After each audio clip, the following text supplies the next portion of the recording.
Hello, c'est Aurélia de Femme d'Intérieur. Bienvenue pour cette nouvelle vidéo prophétique que j'appelle Wake Up Spirituel. Wake Up, ça veut dire réveil.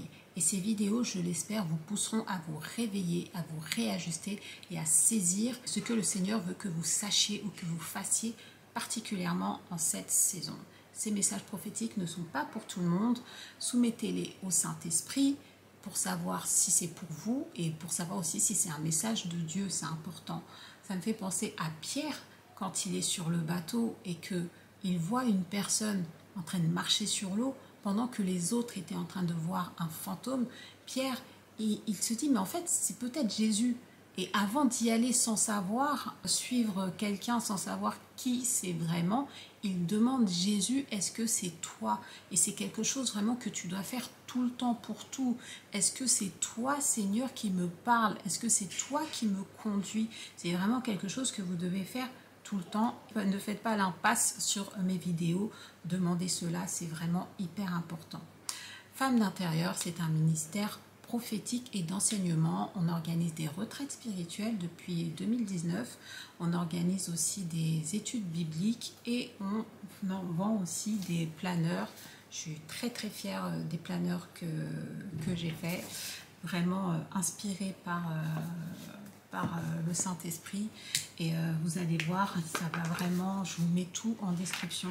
Ça va vraiment vous aider, vous parler, ça répond à des besoins. Donc là, vous avez le Dream Planner. Pourquoi? Parce que moi, je faisais partie des personnes qui négligeaient mes rêves. Et des fois, je me souvenais de petites bribes et je ressentais en fait que des fois, même plusieurs saisons après, le Seigneur m'avait parlé des choses qui étaient en train de se passer, mais j'avais pas pris le temps d'écrire. Et vraiment, quand je faisais des rêves où j'étais attaquée, je ne savais pas comment prier. Tout est à l'intérieur. Voilà, je vous conseille. Abonne-toi, suis-moi sur les réseaux sociaux. Et important, inscris-toi car j'organise le vendredi 27 juin une masterclass. Une masterclass exclusive, une masterclass vraiment spéciale. On sera sur une plateforme privée pour vraiment être tranquille, pour que vous puissiez poser vos questions, comprendre tout ce que j'ai à vous dire. Le thème, ce sera pourquoi tu stagnes dans la vie, pourquoi tu n'avances pas dans la vie. Ça va être très puissant, tu vas voir, tu vas venir avec des questions, tu vas repartir avec des réponses, tu vas repartir avec une guérison, tu vas repartir avec une parole. Je sais que Dieu a prévu quelque chose pour toi et je prie que le Seigneur se glorifie par rapport à cette œuvre au nom de Jésus. Amen.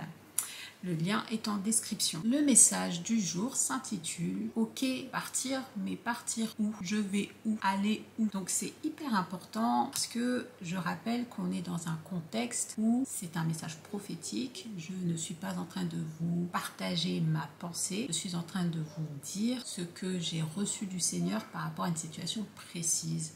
Je ne cible pas une église en particulier. Il y a plusieurs églises qui sont dans ce lot. C'est un vent prophétique. Et les églises qui sont concernées, ce sont des églises qui font des abus spirituels. Il y a aussi des abus physiques. Il y a vraiment tout plein de choses. Donc, si tu es concerné, ou même si je n'ai pas cité de cas et le Seigneur te demande de partir, mais tu ne sais pas partir, mais où, ce message est pour toi. Voilà. Allons dans Jérémie 23, du verset 1 à 4. La Bible dit: Le Seigneur déclare: Quel malheur les bergers qui dirigent mon peuple détruisent les moutons de mon troupeau et les laissent partir de tous côtés. C'est pourquoi voici les paroles du Seigneur, Dieu d'Israël, contre ces bergers. Vous avez laissé partir mon troupeau de tous côtés, vous avez chassé mes moutons et vous ne vous êtes pas occupé d'eux. Eh bien, moi, je m'occuperai de vous à cause du mal que vous avez commis. Moi, le Seigneur, je le déclare. Ensuite, je vais rassembler moi-même le reste de mes moutons, dans tous les pays où je les ai chassés et je les ramènerai dans leur pâturage. Là, ils deviendront très nombreux. Je leur donnerai comme chef de vrais bergers. Avec eux, mes moutons n'auront plus peur. Ils ne seront plus effrayés et aucun ne manquera jamais. Voilà ce que le Seigneur déclare. Donc, ce qu'il faut que tu comprennes du coup dans ce passage, c'est que, voilà, au final, à cause de ce que les bergers ont commis, du mal qu'ils ont commis, il y aura des brebis égarées. Il y aura des brebis égarées, il y aura des personnes qui vont pas forcément être égarées, mais qui vont partir de tous côtés, vraiment loin ou quoi. Et le Seigneur dit: je les ramènerai. Il dit je m'en occuperai en fait, ok? Vous n'êtes pas occupé d'eux, moi je vais le faire. C'est lui le bon berger. Et il dit en fait je les ramènerai dans leur pâturage. Et les pâturages c'est quoi? Mais en fait c'est comme un pré avec de l'herbe où les moutons, les brebis, voilà, peuvent manger. Et ce qu'il faut savoir, c'est que c'est un des commandements en fait que le Seigneur Jésus a laissé à Pierre, qui est à la tête de l'Église en fait, c'est paix mes brebis. Et on le voit quand le Seigneur lui parle de ça, il lui dit, est-ce que tu m'aimes? Il répond oui, paie mes brebis. Est-ce que tu m'aimes? Oui, paie mes brebis. Est-ce que tu m'aimes? Mais oui, je t'aime, Seigneur Jésus, paie mes brebis. C'est nourris-les à l'intérieur, à l'extérieur, réponds à leurs besoins. Et on voit aussi dans Ézéchiel 34, ce que j'ai déjà partagé, mais je vous le remets, que la Bible dit en fait que le problème c'est qu'on s'est retrouvé, donc c'est Dieu qui parle, avec des bergers qui au lieu de paître les brebis se paissaient eux-mêmes, ils se nourrissaient eux-mêmes en premier au lieu de d'abord le faire pour les brebis, d'accord? Donc là concrètement, là le Seigneur il dit je te donnerai après ça comme chef de vrais bergers. En gros les bergers qu'il y avait là c'était pas des vrais bergers. En tout cas ils ont peut-être commencé comme de vrais bergers. Aujourd'hui ce ne sont pas de vrais bergers. Avec eux mes moutons n'auront plus peur. Donc la peur ce sera terminé. C'est la promesse là qui donne. Plus de peur. Tu ne seras plus effrayé et tu ne manqueras de rien. C'est pas fort ce passage, franchement.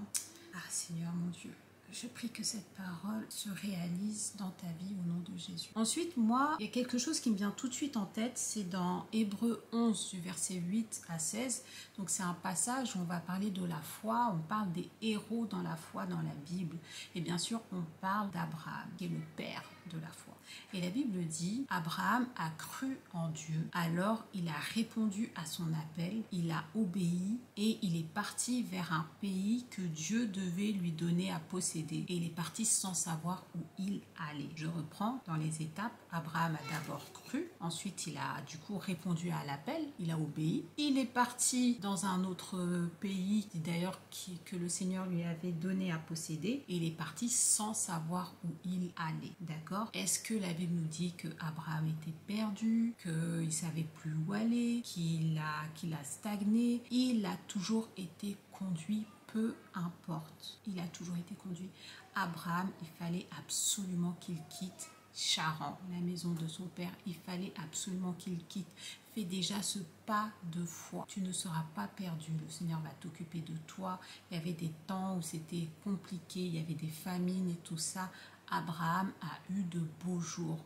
Il est parti tard, il avait 75 ans quand il est parti, mais il a vécu une très belle vie, la Bible dit. Amen. Donc ça va être ton cas aussi. Deuxième chose, il faut absolument que tu saches que Dieu veut te retrouver. Il veut un cœur à cœur avec toi. Tu lui manques. Il veut passer du temps avec toi. Pas forcément un temps de prière corporative avec l'église, avec ton groupe de maison, ton groupe de prière, ton groupe de... Non, il veut te retrouver toi, ok? Comme un couple qui va se retrouver parce qu'ils se sont pas vus depuis longtemps, il s'est passé plein de choses, ils ont besoin de passer du temps ensemble, ils ont besoin de se retrouver, de se confier, voilà, de se dire des mots d'amour, ok? C'est ça, Dieu il veut ça, il veut des retrouvailles avec le premier amour. Et quand tu vas dans Apocalypse 2,4, la Bible dit, donc là c'est Dieu qui parle, qui dit ce que j'ai à te reprocher, c'est que tu as oublié, tu as laissé tomber ton premier amour. Et il dit repens-toi. Donc repens-toi, reviens à lui. Il veut un tête-à-tête avec toi. C'est pas parce que tu es active dans l'église que tu es active dans ton intimité avec Dieu. Ce sont deux choses différentes qui n'ont rien à voir. Ça, c'est encore un autre sujet. Peut-être que j'en parlerai dans une autre vidéo. Voilà. Mais si ça t'intéresse, dis-moi. Allons dans Jérémie 3, au verset 14 et 15. La Bible déclare, là c'est le Seigneur qui parle, « Revenez enfants changeants. Votre maître, c'est moi. Je vous prendrai un dans une ville, deux autres dans un village. Je vous ramènerai à Sion. Je vous donnerai des chefs qui me plaisent. Ils vous dirigeront avec intelligence et sagesse. » Dieu te rappelle que ton maître, c'est lui. C'est pas ton église, c'est pas ton prêtre, c'est pas ton curé, c'est pas ton pasteur, c'est pas la bonne sœur, c'est pas ton responsable de service, c'est pas ton leader non plus. C'est lui. Peut-être que ces derniers temps, c'était un peu compliqué pour toi, tu étais un peu confuse, voilà, tu avais besoin d'y voir plus clair et que tu étais un peu perdu en fait. Mais Dieu te dit qu'il s'occupe de tout et qu'il te trouvera de vrais bergers, il te trouvera des personnes qui vont diriger avec intelligence et avec sagesse. Amen. Troisième point, j'aimerais revenir dans Genèse lorsque Lot et sa famille devaient quitter Sodome et Gomorrhe. Donc là, on est dans un cas où les anges ont dû les faire quitter de force. Parce qu'à un moment, la Bible dit que Lot tardait. Je vais mettre le verset. Voilà, c'était plus si pressé que ça. Et que les autres n'y croyaient pas vraiment à ce qu'il est en train de dire. Oui, bon, tu rigoles et tout ça. Donc la Bible dit que les anges, comme ils voyaient qu'il tardait, ils ont dit, mais Lot, après avoir fait sortir l'un d'eux, il leur dit, mais sauve-toi pour ta vie. Et je te le dis, sauve-toi pour ta vie. Ne regarde pas derrière toi. Ne t'arrête pas dans toute la plaine. Sauve-toi vers la montagne de peur que tu ne périsses. Les anges, ils avaient déjà prévu une montagne où la famille pouvait aller. Ils n'ont pas dit, allez, vous allez courir n'importe où ou quoi. Ils avaient prévu une montagne où ils devaient aller. Tout était prévu, ok ? Quand ils sont partis, ensuite, Dieu a détruit Sodome et Gomorrhe. Autre point, c'est exactement la même chose avec Noé. Noé, il fallait absolument qu'il monte dans l'arche pour qu'il y ait du coup le déluge. Et peut-être en fait que même quand il était sur l'eau, peut-être que comme il y avait le déluge, peut-être que ça bougeait beaucoup, peut-être que ça tanguait, peut-être que voilà, il y avait des tempêtes, qu'il y avait des jours un peu voilà mauvais, un peu moroses ou quoi, mais et que concrètement, il ne savait pas où il allait. Hein. Il ne savait pas, il n'y avait pas de direction, il ne savait pas. Et ensuite, Dieu avait prévu un nouveau monde pour lui. Vous voyez ? Un nouveau monde où toute chose était nouvelle. Ne rate pas ces bonnes choses que le Seigneur a prévues pour toi si tu restes. Autre point, tu sais que le Seigneur ne va pas forcément tout te dérouler, le tapis rouge et tout ça, tout de suite te dire voilà, tu vas aller là, il va se passer ci, ça. Il peut le faire parce que Dieu fait ce qu'il veut. Mais c'est possible qu'il attende que tu fasses déjà un premier pas pour te dérouler la suite en fait. Donc, fais-lui confiance, avance avec lui. Ok. Dans Genèse 12, quand la Bible dit, l'Éternel dit à Abraham, va-t'en de ton pays, de ta patrie et de la maison de ton père dans le pays que je te montrerai. Dites-vous que, je vous ai dit, Abraham, il avait 75 ans. Je peux te dire que, oh non, c'est bon, moi, ma vie, voilà, elle est derrière, que je reste simplement là. Voilà. Il avait 75 ans, pas d'enfant. Les choses n'avançaient pas dans sa vie. Donc, il fallait qu'il parte. Le Seigneur ne lui a pas dit, fais tes bagages, pars tranquillement. Il lui a dit, va-t'en. Genre, mais déguerpille, pars vite, genre, sauve-toi. Et c'est exactement ce que Dieu est en train de te dire. Vous voyez ou pas? Et beaucoup peut-être vont te dire non, Dieu ne fait pas ça comme ça. Non, Dieu doit te donner un endroit. Non, si tu pars, tu seras sans couverture. Non, écoute, laisse-moi te dire que Christ est ta couverture. Il y a des temps où le Seigneur peut permettre que les choses soient comme ça. Ça ne veut pas dire que tu vas vivre de cette façon ad vitam et que les églises, c'est fini. Mais quand tu es en danger, mentalement, physiquement, spirituellement, peu importe où, même une église, va-t'en.